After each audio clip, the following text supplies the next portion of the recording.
جو شخص گناہ سے پاک اور بری ہو وہ نہایت دلیر ہوتا ہے، جس میں کچھ عیب ہو وہ سخت بزدل ہوتا ہے۔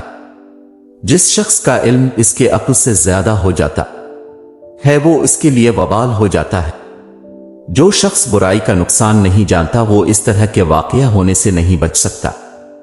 جس شخص کا علم اس کے عقل سے زیادہ ہو جاتا ہے وہ اس کے لیے وبال ہو جاتا ہے۔ جو شخص بھلائی کا فائدہ معلوم نہیں کرتا وہ اس کے کرنے پر قادر نہیں ہوتا۔ صرف یقین کے ساتھ سوئے رہنا اس نماز سے کہیں اچھا ہے جو شخص کے ساتھ ادا کی جائے گی۔ تنگ دست آدمی جو رشتہ داروں سے میل ملاپ رکھے اس مالدار سے اچھا ہے جو ان سے قط تعلق کرے۔ خلق خدا سے نیکی کرنے سے جس قدر حقیقی شکر گزاری ہوتی ہے وہ اور کسی صورت میں نہیں ہو سکتی۔ جب تک کسی شخص کا پوری طرح حال معلوم نہ ہو اس کی نسبت سے بزرگی کا اعتقاد نہ رکھ۔ جس بات کا علم نہ ہو اسے برا نہ سمجھو۔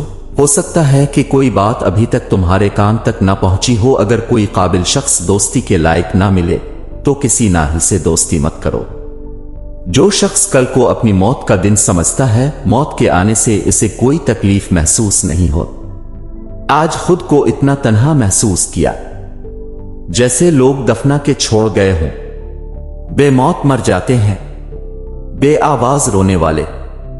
انسان ہمیشہ تکلیف میں ہی سیکھتا ہے، ورنہ خوشی میں تو پچھلے سبق بھی بھول جاتا ہے۔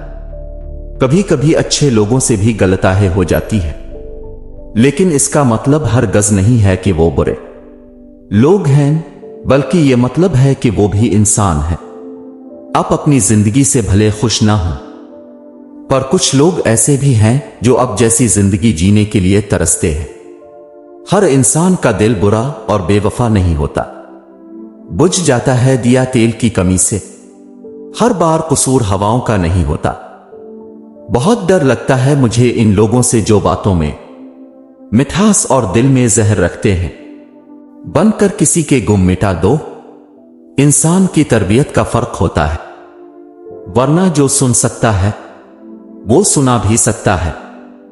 جب ہمارے احساس کو بہت بری طرح روندا جاتا ہے تو پھر کسی سے احساس کا رشتہ جوڑنے کا دل نہیں کرتا۔ زندگی جب کچھ دیتی ہے تو احسان نہیں کرتی، اور جب لیتی ہے تو لحاظ نہیں کرتی۔ شکر ہے کہ موت سب کو آتی ہے، ورنہ امیر اس بات کا مذاق بنا لیتے۔ غریب تھا اس لیے مر گیا۔ لکھنے والے نے کیا خوب لکھا ہے۔ زندگی جب مایوس ہوتی ہے تبھی محسوس ہوتی ہے۔ جتنا زیادہ سوچو گے اتنی زیادہ اذیت میں رہو گے۔ تو اپنے آپ کو مضبوط کر لو یا مصروف کر لو۔ آنسو کا وزن تو نہیں ہوتا، پھر بھی ان کے گر جانے سے دل ہلکا ہو جاتا ہے۔ حیرت کی بات ہے ہر وہ شخص معافی مانگتا ہے جس نے دل دکھایا ہی نہ ہو۔ پھر وہ لوگ کبھی معافی نہیں مانگتے جنہوں نے دل کے ٹکڑے کیے ہوں۔ کہتے ہیں وقت کے ساتھ ساتھ ہزار زخم بھر جاتے ہیں، مگر سچ تو یہ ہے کہ ہم درد کے ساتھ جینا سیکھ جاتے ہیں۔ جو رشتے مجبوری میں نبھے جاتے ہیں وہ رشتے نہیں زندگی کے سودے ہوتے ہیں۔ کسی کے صبر کا امتحان نہ لیا کرو۔ میں نے ایسا کرنے والوں کو اکثر پچھتاتے دیکھا ہے۔ ہنسی کے پیچھے کا درد، غصے کے پیچھے کا پیار، اور خاموش رہنے کی وجہ ہر کوئی نہیں سمجھ سکتا۔ خوش نصیب وہ شخص ہے جس کے لیے کوئی ربی، بد نصیب وہ شخص ہے جس کی وجہ سے کوئی ربی۔ سارے جھگڑے ہی زندگی تک ہے۔ کون مارتا ہے پھر کسی کے لیے؟ انسان کو بھولتا تو کچھ بھی نہیں، مگر بہت بار یہ ظاہر ضرور کرنا پڑتا ہے کہ اسے کچھ بھی یاد نہیں۔ پاہے رکھنے پر چیخ اٹھتے ہیں، خشک پتوں میں بھی کتنی انا ہوتی ہے۔